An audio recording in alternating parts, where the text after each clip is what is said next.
stop trying to make money with tax returns and to do this instead. Now, what's up, ladies and gentlemen? Welcome to another edition of Dream Firms Spotlight. My name is Tyler S. Clark, co-founder of Dream Firms.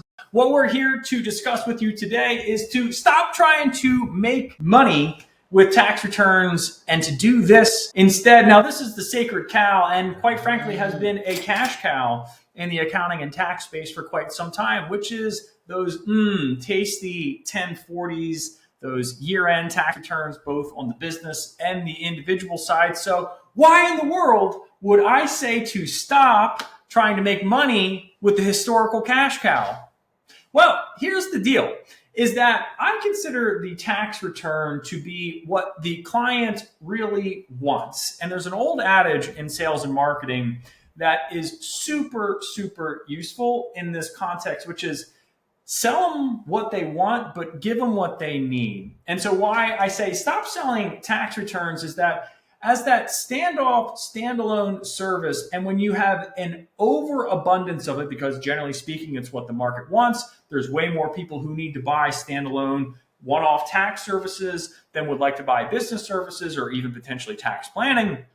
What ends up happening is your firm becomes very top-heavy on a service that usually creates a lot of stress and pressure in a truncated time frame, that whole like overwhelm, oh my God, we have the April 15th, oh no, September 15th, oh no, October 15th, oh no, right? Like we can do away with the vast majority of that, and we can make a whole lot more money in the process.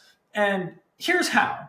So when you are willing to take on a tax return, there is a principle that I live by and our clients live by that allow them to create the dream firms, win the 100K Club Award. And that principle is you have to define what is acceptable and what is unacceptable. And there are an unbelievably high number of tax firms that offer monthly write-up services. And what's interesting about that is all of the firms that I talk to that have standalone business returns and offer write-up services, a very small percentage of the firms that offer those services require the business clients to use their monthly write-up services in order to access their year-end tax services. Now, why do they do that? And the reason they do that is because it's easier to just give the client what they think they want and not what they need, because then they drop off that shoebox of receipts, or they send you that QBO file that you got to like look at like, what is this? Where did this come from? Who did this? Your Aunt Betty did this, who doesn't know a thing about bookkeeping, and I have to either redo all of it, try and charge you for year-end cleanup that you don't want to buy, that you don't understand because you think you trust your Aunt Betty. And the thing is it's never, the books are never right. And so what ends up happening is it puts you in a very difficult position of, should I simply trust the information that's been given to me and plug it into the tax return because, you know, it's the client's responsibility, and you don't feel, you kind of get that gross feeling in your stomach, doesn't feel very proactive at all, right? Like you're kind of like, I don't know if I should do that. And you really shouldn't, right? And most of you aren't doing that, but then you're like, they argue about the price, and then it creates an additional bottleneck, right? It increases more of the work as opposed to spreading it out over time, spreading the cash flow, increasing the amount the client is worth to you, and being able to deliver a tax experience. I mean, think about the difference in terms of just overall profitability of the clients that do use your monthly write-up services and have the year-end tax services. Because of how streamlined that entire process is, you have the vast majority of data that you need to be able to complete a very nice tax return. And then on the other side, the clients that don't do that, how much more time they take up. Usually these are the clients that you would like to fire, would like to remove, and how less profitable they are overall. And so this is just the quintessential math is the path to your dream firm. I mean, normally what we suggest is not earth-shattering for our clients or even for our non-clients. Checking us out on YouTube, #subscribe, like hook us up, please. Like if you like what we do and like the video, leave comments, all that jazz. But normally it's like, just do what's obvious, right? And normally what's obvious is create a more profitable business model by ensuring that the clients that would benefit from the services you offer are required to buy them in order to access the other services. Okay, but here's the other point. Okay, let's go ahead and say that you also have a really nice new set of training that you've gone through, right? You have been able to get trained up in tax planning. You've been able to maybe even open up your Series 7, 66, life and health. You've got that financial planning designation, or maybe you've found a strategic partnership with a financial planner, one of the good ones, not one of the ones that's just trying to poach you for clients, but actually is willing to do referral share and help you to get paid and all the things that allow that to actually be a meaningful relationship and not just a one-way street. And so now you go, okay, but if I am going to offer tax filing services, and maybe you're just a tax filing shop and you have no plans to offer write-ups, the smart thing to do is always go, okay, who offers complementary services but non-competitive services that would enhance my overall value proposition? When you do this, you make the clients worth more and you deliver a fantastic experience for the other aspects that they need in their life. They still need bookkeeping. Here's my friend who does it. Hopefully they pay a referral. And if they do, always disclose it, even if you're not legally required. And the reason you want to disclose it is because effectively what you're communicating to the client is that if you bring people to us or you bring people to them, we are happy to share with you, which is a very smart thing to do if you are involved in referrals. Not only is it ethical, but it also makes good business sense. Plus, you are now being able to tick another box of money that they need to buy or money they need to spend. And I don't carry a wallet anymore, but if I had a wallet in front of me, I would say there is a certain percentage of this wallet that they will spend with you or with some competitors, right? So like there's a certain amount of the wallet share that I want you to be able to capture, and you can capture more of it by setting stricter boundaries for what you are willing to sell and under what context. If it's a business, they need write-up services and they need to be able to buy in order to access your tax filing services.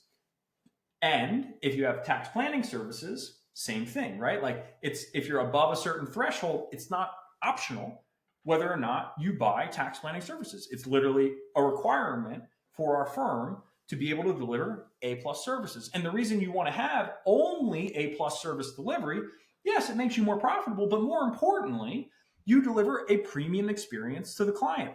Biggest complaint that people have in the accounting space is PITA clients, right? Pain in the butt clients. We don't want them. We don't want tire kickers. And then what ends up happening is 80 to 90% of your business is made up of tire kickers. And some percentage of that 80 to 90% would make them not a tire kicker if we didn't give them the option to be a tire kicker. So don't send out proposals with multiple packages where they pick the lowest package. Don't give them the choice of being able to default to the thing that they want to buy, only for you to realize that they need other services to be able to deliver on the promise. Sell them not only what they want, but also what they need, and also what is the most profitable for you and creates a premium experience for them. When you stop selling one-off tax returns and you start selling a premium experience that lasts throughout the year, that also includes higher level services, whether it is provided through you or through your friends and colleagues who are happy to do revenue shares, you'll be able to make a lot more money and have ultimately a lot less headaches and stress. And you can banish the idea that tax season and the chaos of it is something you simply have to deal with, because quite frankly, you don't, you deserve better. And one last point for you, okay? So there's this new phenomenon that I have been piped into, and I want to share with you guys for everyone who stuck to the end of the video. And I'm going to keep doing this. If you stick to the end of the video, I'm going to keep sharing a little extra tidbits because I'm piped in. And so for those of you who don't know, accounting is a very hot prospect in private equity right now. Okay, so PE, as all the fancy people like to call it. And private equity is coming in and they are snapping up certain types of well-run accounting firms or tax firms. And what they're doing is they're paying significantly above what is the historical market rate under certain conditions. And that rate is not 1x, it's not even 1.5x, right? That used to be kind of like the, 1.5x, you've got a virtual firm, you're in the cloud, you got a little bit of team, you can get 1.5x. No, they're paying 3x revenue. Let me say that again. They're paying 3x revenue. And the primary determinant of whether they pay 3x or 1.5x has everything to do with how little the owner has to do, because they want to be able to acquire a well-run business that is owner independent. And if they can acquire a well-run business that is owner independent, they know that they can arbitrage the value of those clients. They can make them worth even more. And they can also understand that, hey, these clients typically aren't going anywhere, because as long as the staff is in place and the relationships to maintain that are in place, we can slide in new ownership, and we are happy to pay 3x as opposed to 1x for the opportunity to do just that. So this is the new definition of a dream firm, right?